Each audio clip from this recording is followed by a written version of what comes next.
Nesse vídeo eu vou falar um pouco sobre essa alta da Ibovespa, que está valorizando 20% nesse ano, se ainda existe margem de segurança no mercado e como que minha carteira de buy and hold se movimenta nesse cenário. Então, se você quer saber mais um pouco, vamos embora. Fala pessoal, aqui quem fala é o Breno, eu sou apresentador desse canal, sejam muito bem-vindos ao Plano Hold. Gente, no vídeo de hoje eu vou falar um pouco sobre a Ibovespa, tá? Que ela vem crescendo 20% nesse ano, além de, no dia de hoje já cresceu quase 1%, uma alta em muitos small caps, a gente tem que saber se existe mais segurança. Antes de começar o vídeo então, dá o like, se inscreve no canal, eu ensino para vocês como calcula a margem de segurança, o preço teto de uma ação. Eu falo para vocês como criar meus lançamentos, então eu faço semanalmente minha carteira aqui. Além do mais, eu ajudo a criar uma carteirinha de buy and hold. Basicamente, um ajuda o outro, sabe? A gente cresce junto, eu acho isso bem legal. Mas, sem perder muito tempo, a Ibovespa vem crescendo bastante. Eu me deparei no dia de hoje com isso aqui, ó. São todos os ativos da minha carteira e todos eles valorizaram, com exceção da soja e da Sanepar. Então, de 11 ativos, 9 valorizaram. E, gente, não foi valorização de 0,25, 0,20. Foi uma valorização de 1,9%. Uma valorização de 1,4%. A Itaúsa. Então, a gente já vem falando isso no canal aqui, sobre o potencial da Itaúsa. Com a nova reforma tributária, ela vai perder o desconto hold, então provavelmente vai ser um player muito, muito procurado, muito atrativo, no curto prazo bem próximo, tá bom? Justamente por ela ser muito atrelada do Itaú, que tem um ROI de 20%, que é um ROI de se invejar. E esse desconto hold, que deixava ela tão barata, vai perder e vai elevar a cotação. Então, se você conseguir se posicionar hoje com a Itaúsa, com dividend yield de 8%, com essa valorização da cota, seu yield on cost vai ser muito grande, sabe? E eu trago um pouco sobre isso, que eu tenho a Itaúsa, tá? Eu não invisto na Itaúsa tem cerca de 2, 3 anos. Mas olha meu yield on cost, 14%. Tudo bem que o ano de hoje, ela com esse dividendo de 9% é muito outlier. É um período muito fora da curva, fora do padrão da Itaúsa, tá? Mas, cara, o ROI dela é fabuloso, sabe? Tipo, 90% da holding é o Itaú. Então, ainda tem muita essa correlação. Se o Itaú vai bem, e provavelmente vai bem daqui a muitos anos ainda, é um banco de, nossa, uma gestão maravilhosa, uma performance muito positiva, o maior banco da América Latina. Então, cara, se ele pagar bons dividendos, o seu yield on cost vai ser muito grande. Eu tô com uma valorização de 54%, entende? O yield on cost de 14%, gente. 14% na Itaúsa, sabe? Isso é muito grande. E, com certeza, ela tendo margem, eu vou aportar, porque só tem 5% da minha carteira na Itaúsa. É muito pouco. Eu gostaria de ter 10%, sabe? Eu acho fundamental aumentar a posição na Itaúsa, aumentar a posição em Caixa Seguridade, que a gente vai falar aqui também. Ela é uma ação que tem mais segurança. Dividendo aberto. Tá com até novembro. Tá? 15 centavos por cota. Tudo bem que o preço de hoje, R$ 15, está muito diferente do que eu paguei. Eu tô com um preço médio de 3,58, então já tá R$ 1,40 acima. Mas, cara, ainda tem margem. É uma ação que, poxa, parte seguradora eu acho muito bom ser na sua carteira. Por conta da previsibilidade e por ter essa questão de, cara, sempre tem demanda, sabe? Quando não tem demanda, vai ter uma receita financeira atrativa, porque ela deixa o seu dinheiro rendendo, sabe? Então eu gosto muito de seguradora. Tem a BB Seguridade também, que é uma seguradora que eu, em muitos vídeos aqui do canal, eu falo que ela é a maior oportunidade da Bolsa de Valores, porém, já tá tendo algumas notícias que vai respingar essa crise no agro, na BB Seguridade. Então, provavelmente vai nesse curto período de tempo também vai impactar muito a receita, o lucro líquido. E a gente vai ver um pouco sobre isso, né? A inadimplência é algo muito grave na parte financeira. Então, o que que eu aconselharia fazer? O que que eu vou fazer, né? Eu vou esperar seus resultados. Acabou o terceiro tri já, então vai chegar esse período de vários resultados e eu acho nada mais justo a gente ficar isso no radar. Inclusive, eu fiz recentemente no meu canal que eu ranquei, fiz uma tier list das ações que pagam dividendos, são bons pagadores de dividendos. Eu botei a BB Seguridade numa posição neutra, em que ela tem margem, ela é muito boa, tipo, ela é renomada, ela é muito procurada, a parte do agro é uma parte muito rica no Brasil, mas tem esse problema, tá? E a gente não sabe o quanto isso vai impactar a operação da BB Seguridades e, obviamente, DRE, o balanço e etc. E por que eu botei ela em neutro? Porque eu acho que é factível a gente esperar o resultado. para ver como que ela vai se comportar. O que que os gestores vão falar sobre a empresa, o que que o CEO vai falar. E a questão de mais segurança, né? A gente tem a Petrobras, tem uma mais segurança muito grande, mas commodities, assim como a Vale, então existem várias variáveis correlativas. Existe a questão do dólar, a questão do valor da commodity de fato, políticas, guerras, então são muito voláteis, tá? Mas, poxa, a Vale cresceu muito recentemente. Eu gosto de dar esse exemplo, mas um período de nem um ano eu cheguei a ver a Vale a R$ 49, gente. Sabe? Então, realmente, ela vem crescendo, ela ganhou força novamente, que é muito positivo, justamente por uma notícia que é talvez a volta dos pagamentos de dividendos extraordinários, que é algo muito positivo para qualquer acionista, todo mundo busca nisso. Não é à toa que a Petrobras é muito procurada também, de acordo com, com a esperança de ter dividendos extraordinários, tá? A Caixa Seguridade, uma empresa muito boa também, na parte de seguradoras mais habitacional, então é seguro incêndio, é Minha Casa Minha Vida.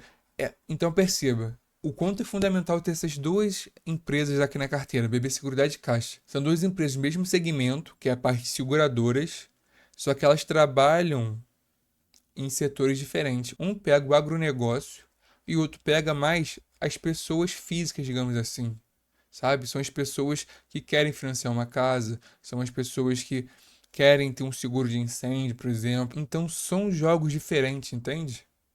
Então, por isso que eu acho muito importante, cara. Eu tenho as duas ações na minha carteira também, tá? Inclusive, eu comecei uma posição na Caixa muito recente também, não tem 2 meses. E ela tá com o dividendo aberto, então eu sim vejo que é uma oportunidade, sim. É, ela tem uma peculiaridade que eu acho até muito engraçado, vou até abrir aqui para vocês verem, que, cara, sempre que a Caixa de Seguridade ela bate R$ 15, ela volta. Bateu 15, volta.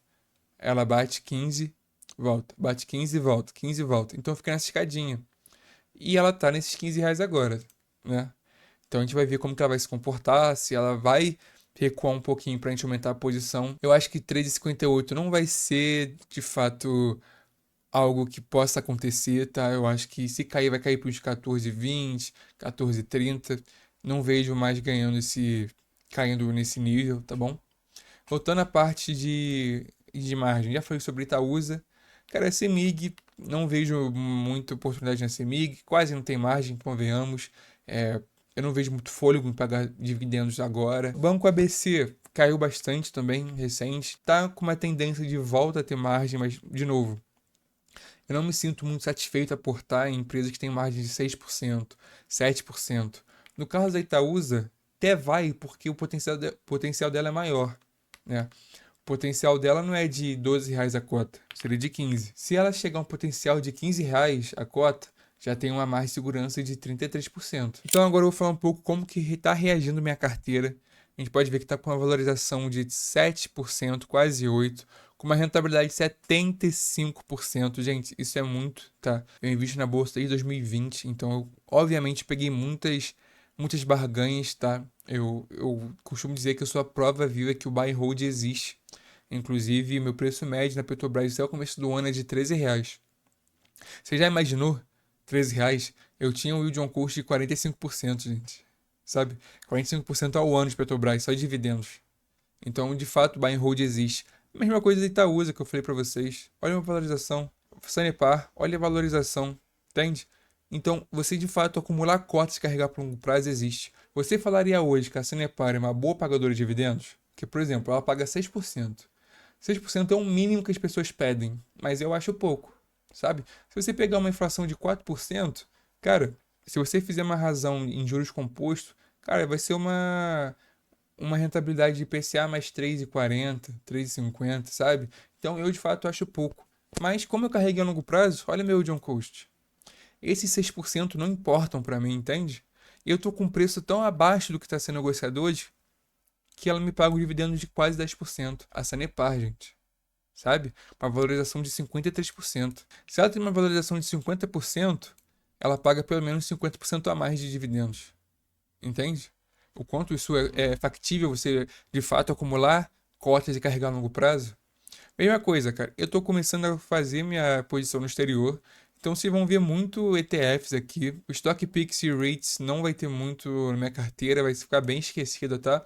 Foi mais para ver, para sentir o mercado, ver como funcionava a Nomad também, que é a corretora que eu uso, tá? Mas de fato o que eu vou levar mesmo a longo prazo vai ser os ETFs. E olha isso, carregando sempre uma rentabilidade. Obviamente, o VOO, como é o SP 500, tende a valorizar muito, tá?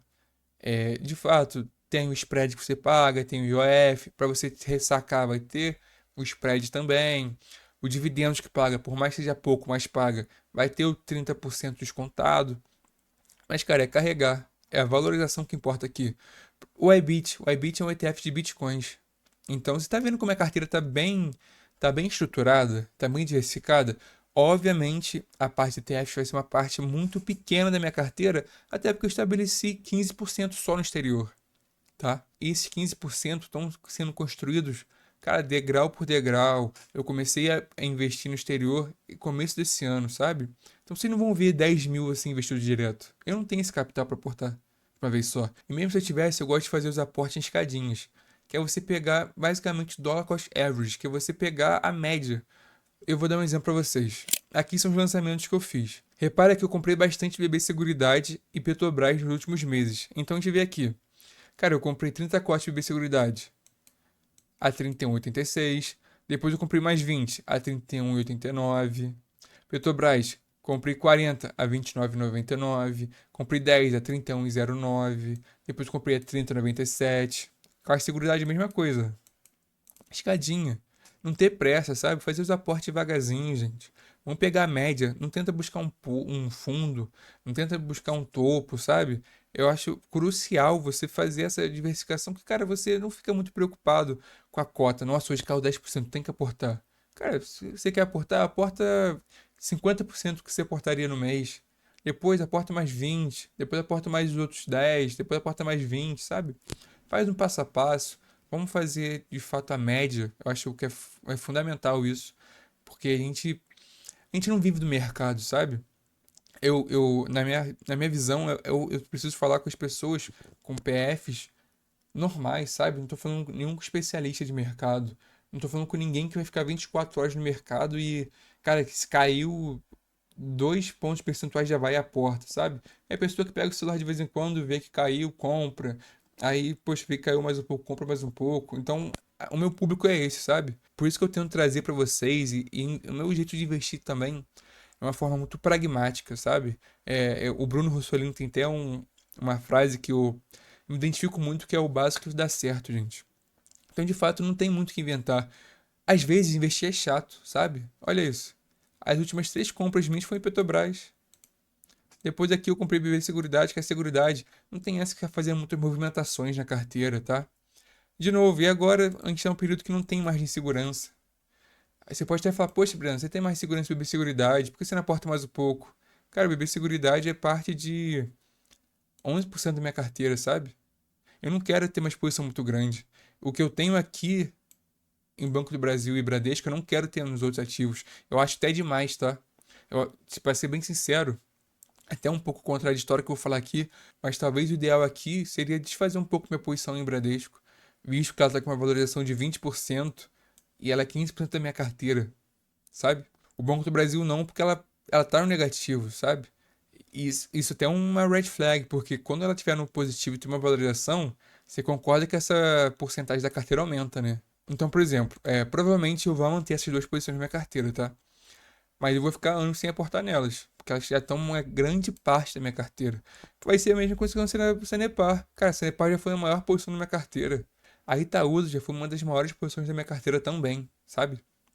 Então é isso. A gente cria a posição, aí mantém, segura, não precisa ficar aportando muito. Chegou um patamar que você não deve mais aportar, cara, aporta outras coisas, diversifica, tá? E esse vídeo foi mais para falar sobre isso. Fala um pouco sobre essa alta da Ibovespa. Cara, 20% em um ano eu acho bastante coisa, tá? Hoje, a mesma coisa, todos os ativos subiram. O que que eu vou fazer? Eu vou aportar? Gente, faz um caixa. Quase não tem mais segurança. Aqui são as empresas do meu radar. Se você tem uma empresa que você quer que eu fale um pouco sobre ela, comenta aqui embaixo. Vamos estudar junto, sabe? Deixa eu trazer para vocês. A gente calcula o preço teto junto. a gente faz a mais segurança junto com vocês. Eu acho que a gente tem que ter essa troca. Porque eu aprendo e eu trago para vocês, vocês aprendem comigo, a gente vai debatendo. Eu acho muito legal a gente falar sobre investimentos. Mas eu preciso da ajuda de vocês. Inclusive, eu quero criar uma carteira do canal em que eu invisto uns R$ 200 por mês, R$ 300 por mês. A gente vai comentando, a gente cria junto a carteira. Eu vou explicando todo o racional por trás dos aportes, né? Como que um investidor básico investe. E conforme eu ganhar dinheiro com os AdSense do YouTube, eu transformaria como uma carteira do canal de fato. Então, todo o dinheiro que eu ganhasse do YouTube, eu transformaria em aporte. Eu acho que é uma ideia muito interessante, mas de novo, eu preciso do apoio de vocês, preciso do like, preciso do comentário, da inscrição. E é isso, cara. Como eu tô começando agora, eu preciso muito desse incentivo. Mas só para abrir um parênteses aqui para falar com vocês, o ideal, uma carteira bem diversificada. Ah, Breno, você tem 94% em ações, como é que você está falando que é diversificada? Mas olha isso, parte financeira, commodity, saneamento básico, energia, aí tem seguradora, tem banco, tem energia. Entendeu como é que está diversificado no aspecto de ações? Tudo bem que eu não tenho ativos muito diversificados como FIIs, que eu não sou muito fã, hoje na minha carteira, ETFs, criptomoedas. Eu tenho diversificado em ações. Isso já tem uma estrutura muito forte em questão de volatilidade no mercado, tá? Por exemplo, e todos os ativos também têm margem de segurança. Eu comprei com margem de segurança, tá? É, a parte de criptomoedas, falando de novo, tá em parte de ETFs. A parte exterior está em ETFs, então eu estou diversificando a parte exterior agora. Mas então a parte do Brasil tem uma estrutura muito sólida. Ela é bem diversificada. Salve essa exceção do Banco do Brasil, porque ela caiu muito, eu fiz um aporte muito grande. Que é para eu aproveitar a oportunidade, tá? E ficar anos sem aportar. Não vou aportar tão cedo no Banco do Brasil. Eu não vou aportar tão cedo em Bradesco, tá? Então, de novo, faz uma carteira com uma estrutura muito boa. Cara, calcula, isso aqui é fundamental, gente. Fazia mais segurança. Calcular o preço teto, o quanto você pode pagar. De novo, aqui é conservador. Eu estou com um dividendo teto de 8%. Se você calcular com um dividendo de 6%, que é o mínimo do mercado, cara, vai subir isso e vai aumentar a margem. Vou te dar um exemplo. A gente tem aqui a Sanepar. Deixa eu pegar a Sanepar. A Sanepar está com um preço teto de 4,12, tá? Eu vou botar aqui para vocês rapidinho, no ao vivo, um dividendo esperado de 6%. Já foi para 5,49. Então você pode mexer nisso, no dividendo esperado. Eu calculo porque eu gosto de fazer padrão para todas as empresas, tá? Porque, por exemplo, a Sanepar é uma empresa que ela não paga 8%. Ela tende a pagar 6% todo ano. É uma empresa que não é uma pagadora de dividendo de 10%, 9%. Ela sempre paga os seus 6%, tá tudo bem. É a característica dela. Mas como eu quero fazer um padrão para minha carteira geral, eu mantive 8 porque, cara, em todas as ações eu botei 8%. Só por isso, tá? É só por isso. No seu, você faz do jeito que você quiser. Você calcula do jeito que você quiser. Tem muitos influenciadores que calculam 6 porque é o método mais estudado, mais famoso. Mas eu acho que quando você bota 6, vai aumentar o seu preço teto. E isso você está mais factível a erro. Você está mais propício a errar. Eu calculando a 8, minha margem de erro diminui. Porque eu estou projetando um teto menor do que da média. Entende? E, cara, não tem problema nenhum de você não ter mais segurança e você fazer o caixa. A gente vive no Brasil que a Selic é 12%, gente. Então, querendo ou não, vai render na caixinha da Nubank, vai render no Tesouro Selic, sabe? E quando tiver oportunidade, vai aportando aos poucos. Então, cara, a finalidade do vídeo foi esse, que é uma carteira bem montada, com uma estrutura muito boa. Não tem problema da Ibovespa subir muito, cair muito. Existe a margem de segurança, existe preço teto, diversificação e fazer o caixa, tá? Então o vídeo de hoje foi esse. Dá o like, comenta muito aqui, qualquer incentivo é muito importante. Valeu?